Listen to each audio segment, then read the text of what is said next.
नमस्कार मंडळी, रोहिणीज रेसिपी चॅनलमध्ये तुमचे खूप खूप स्वागत।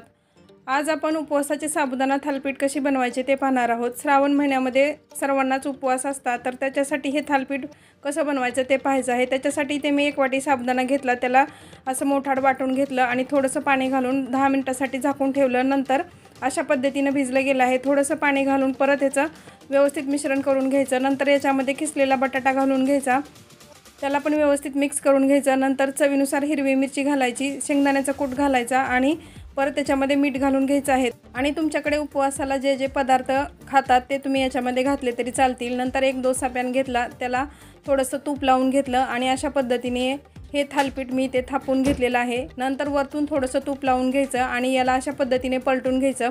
सर्व थालीपीठ अशी बनवून घ्यायची, एकदम मस्त लागतात। सर्व करण्यासाठी इथे दह्याची चटणी किंवा दही घेतले तरी चालेल। रेसिपी आवडली असेल तर नक्की सबस्क्राइब करा।